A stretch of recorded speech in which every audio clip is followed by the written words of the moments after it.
Berikutnya karena tidak terima ditegur dan dimarahi, seorang adik ipar di Kecamatan Gading Rejo, Kabupaten Pringsewu, Lampung nekat menghabisi nyawa kakak ipar. Pelaku Aji Dharma Saputra ini menghabisi nyawa kakak iparnya dengan senjata tajam hingga mengalami luka bacok di punggung dan juga kepala korban.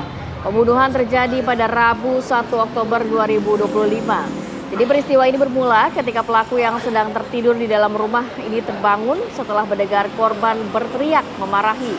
Pelaku ini langsung emosi dan mengambil senjata tajam menghampiri korban dan langsung mengayunkan senjata tajam ke arah korban. Korban tewas setelah mengalami pendarahan parah, sementara pelaku sudah berhasil diamankan.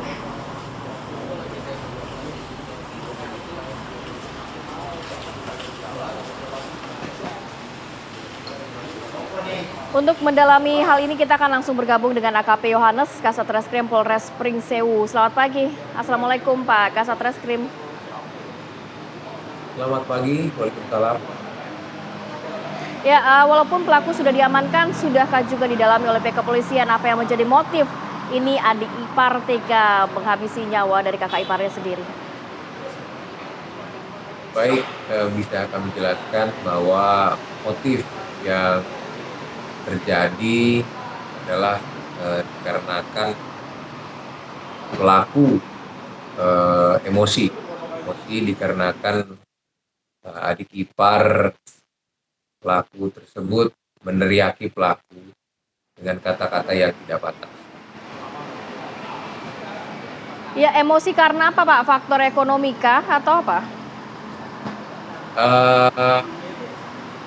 Pelaku ini sebenarnya memiliki cukup banyak, setelah kami dalami, pelaku ini memiliki cukup banyak kekecewaan terhadap adik iparnya. Memang adik iparnya ini berjualan uang, sedangkan pelaku ini seorang tukang bangunan. Lalu pada hari itu korban meneriaki pelaku dengan kata-kata yang tidak pantas hingga pelaku mengambil senjata tajam berupa parang dan mengejar korban, melukai korban hingga mengakibatkan meninggal dunia. Oke, kekesalan dari pelaku ini memang sudah lama dipendam atau seperti apa? Dan kalau dari keterangan yang kami dapatkan kan ini kejadiannya ketika pelaku sedang tertidur begitu. Apakah mereka tinggal dalam satu rumah yang sama? Ya, bisa kami jelaskan, pelaku dan korban tidak dalam satu rumah, tapi rumah yang berdekatan. Sehingga pada saat kejadian pelaku memang sudah sering diganggu oleh korban, dan korban juga sering meresahkan warga di sekitar, dan pernah juga kejadian korban rusak barang-barang pelaku, hingga pada saat kejadian kemarin korban menyampaikan hal-hal yang tidak pantas terhadap pelaku yang sedang tertidur, hingga pelaku tersulut emosi dan melakukan aksi. Berarti dapat disimpulkan ini sudah direncanakan-kah oleh pelaku? Kalau bisa disimpulkan tidak terencana, tapi dikarenakan emosi yang seketika, mungkin akumulasi emosi tersebut. Karena kan kita sudah dalami motifnya, memang pelaku dan korban ini sering cekcok sebelumnya. Tapi pada saat kemarin korban memang menyampaikan bahwa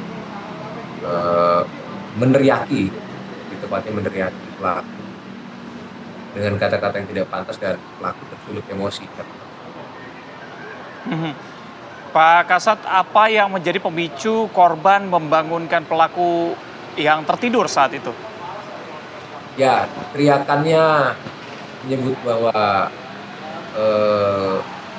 pelaku itu kerjanya seperti kucing beranak atau tidur-tiduran seperti kucing beranak. Ya, hal-hal itu menurut pelaku tidak pantas dilantunkan hingga Pak, pelaku. Berarti saat itu ada orang lain kah atau saksi lain di lokasi Ya, kejadian, Pak? ya. Mertuanya pelaku ada di situ. Karena mertua pelaku pun ikut melerai Hmm. tindakan pelaku terhadap korban. Tapi dari catatan pihak kepolisian, pelaku pernahkah melakukan tindakan kriminal atau residivis? Supaya pelaku ataupun korban tidak pernah tercatat sebagai residivis ataupun melakukan. Hilangnya nyawa korban ini terjadi di TKP atau sempat dibawa dulu ke puskesmas atau ke rumah sakit terdekat?